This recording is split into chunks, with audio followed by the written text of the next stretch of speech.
Sometimes, the greatest battles begin with an unexpected spark.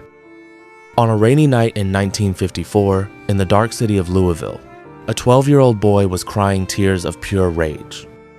Someone had stolen his brand new red bicycle, the only thing that made him feel free. In a smoky, sweat-stained church basement, he found police officer Joe Martin. With burning eyes, the boy said, "I'm gonna whip whoever stole my bike." The officer looked at him calmly and replied, "You better learn how to fight first." That officer didn't know that on that dark night, a legend was born, Cassius Clay. It didn't take long. The boy who was looking for his bike was now chasing glory. With lightning speed and footwork like dancing, Cassius Clay floated like a butterfly and stung like a bee. In 1960, he traveled to Rome and returned with an Olympic gold medal, proud to lift his country's name high. But 1960s, America was drowning in the darkness of segregation. When the champion returned home, he was denied service at a whites-only restaurant. That night, under the cold moonlight on the Ohio River Bridge, Clay looked at his gold medal and realized it couldn't protect him from the color of his skin.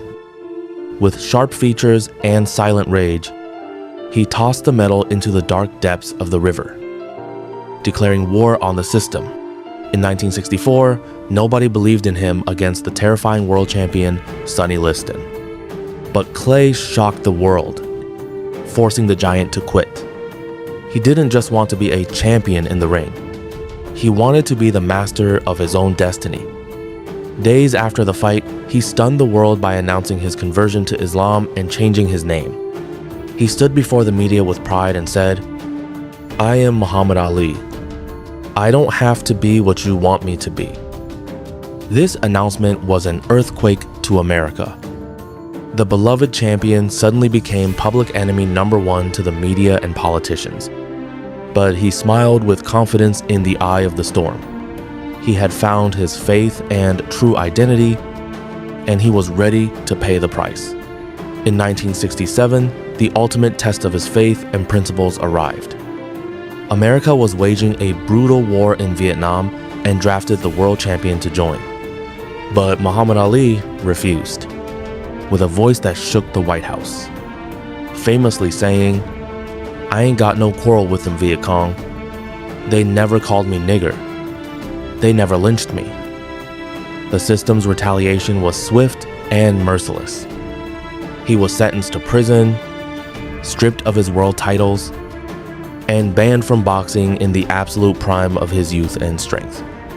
They wanted to break his spirit and ruin him, but Ali refused to bow. He moved from the bright boxing rings to the shadowy university halls, speaking to crowds and fighting oppression with his words. For 4 long years, Muhammad Ali wasn't just a boxer holding gold belt. He was a phenomenon that changed the definition of sports forever. He possessed a magical style inside and outside the ring, floating like a butterfly, stinging like a bee, using psychological warfare and sharp poetry to break his opponent's spirits before his gloves even touched them. He captured the world heavyweight title 3 times in an era packed with giants. But his true power shined outside the ring.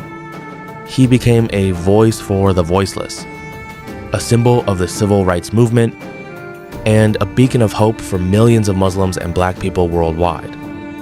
He proved that an athlete could lead movements, shake political structures, and become the most influential figure on the planet. In 1974, the world witnessed history. Deep in the jungles of Zaire, under scorching lights and suffocating humidity, Ali faced his ultimate challenge, George Foreman, the merciless destroyer. Everyone thought Ali's career was over, but the legend had another plan. With absolute genius and endless patience, he absorbed Foreman's devastating punches against the ropes, until the giant was exhausted. In the 8th round, with a lightning-fast combination, he dropped Foreman to the canvas, shocking the entire world.